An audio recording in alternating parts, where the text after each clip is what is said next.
Hey YouTube, it's Taylor, and I'm here to share my passion of the paranormal, supernatural, and some of the experiences that I have encountered. Some people like visiting haunted places and catching all the action on camera. Well, it sounds good and fun until things go bump in the night. I'm mainly going to focus on one place in particular. In northwestern part of Missouri, there is an abandoned chapel that has sat empty for about 50 years.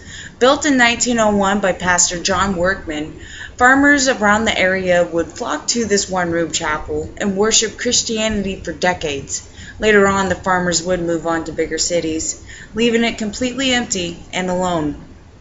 Or so I thought. It is rumored that Workmans Chapel is more haunted than Waverly Hills Sanatorium and Stanley Hotel.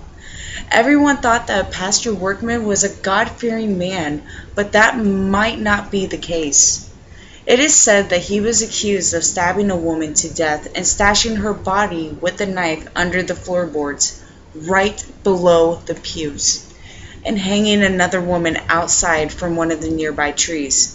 He was also accused of killing his congregation as well. With the cemetery right next to the chapel, it would make it easy for him to get away with it. Or was it him to begin with? Here's 5 reasons why you shouldn't visit Workman's Chapel. Number 1. Is it evil or not? Not only is it disturbing enough that the pastor has been rumored to kill servants and congregation, but it seems that a lot of spirits there are not at rest. A lot of people reported hearing galloping noises of a horse and witnessing Civil War soldiers. Children can be heard running around and playing, along with laughter. Full body apparitions show themselves and make their presence known, even on the blackest of nights. One of them said to be walking into the front door of the chapel, rumored to be the pastor getting ready to do another Sunday service. But also lurking within these spirits is some sort of demon. Number 2, you could be attacked. Josh Hurd from Tabor, Iowa, who was attending Northwestern Missouri State University at the time, decided to go visit Workman's Chapel out of curiosity with his friends. He said, "The moon was very, very bright that night. When we glanced into the chapel, you could see nothing shining through the structure. It was just pitch black." All of the students were outside of the building still when his friend crouched down to get a better look inside. At that moment, his friend got pushed back about 3 feet, and afterwards, she didn't seem to be herself. They observed a pentagram with candles still in the building once they were inside. One of Hurd's other friends got hurled out of one of the chapel's windows while investigating the inside. Also, multiple people have reported being tugged on, hair pulled, and scratched to the point of drawing blood. After experience, it sparked Josh to write about it and to have a documentary about the chapel.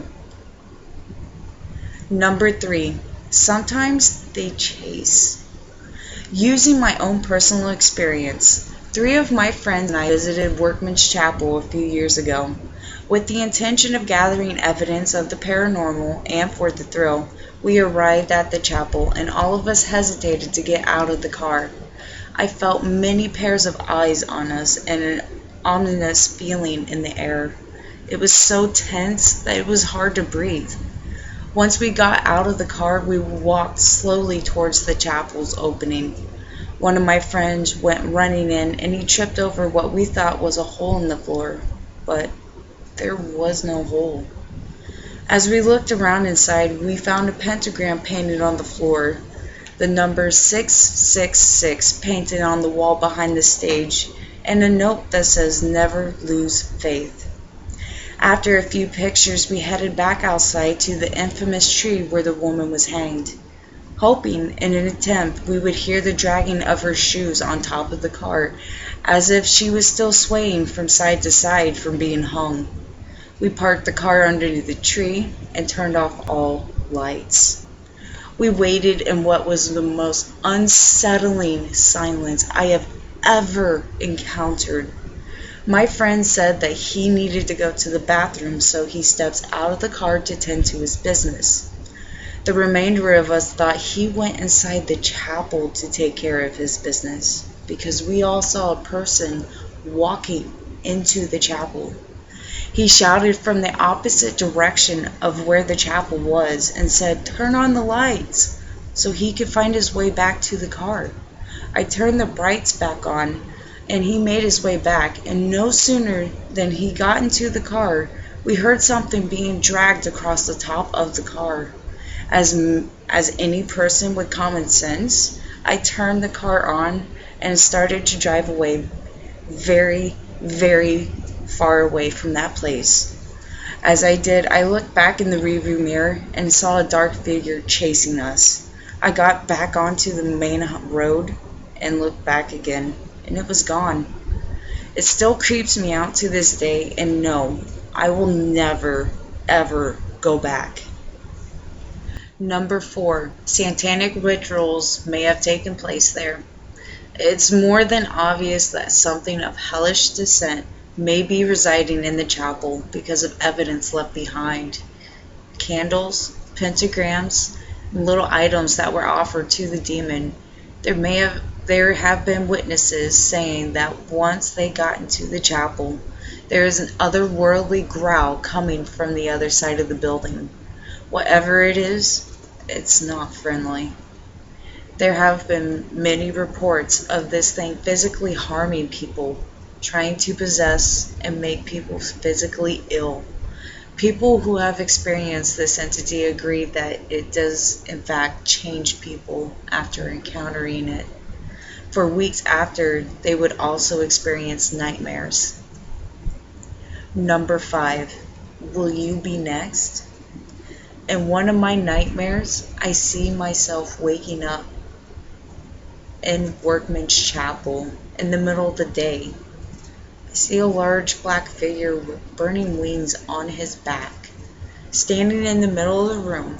Though it looked like ruins on the outside, everything was clean kept on the inside and set up the exact same way when it held weekly services. A lot of people were sitting in the pews looking at me and chanting, "Come join us." I could hear quiet mumbling from this figure, but couldn't make out what it was saying. As it turned around to face me, it had no noticeable facial features. It outreached a hand, and I began sliding very fast towards this figure. It picked me up by the neck and shrilled, "Your soul, mine." As it said this, both of us sank to the floor, swallowed by the darkness.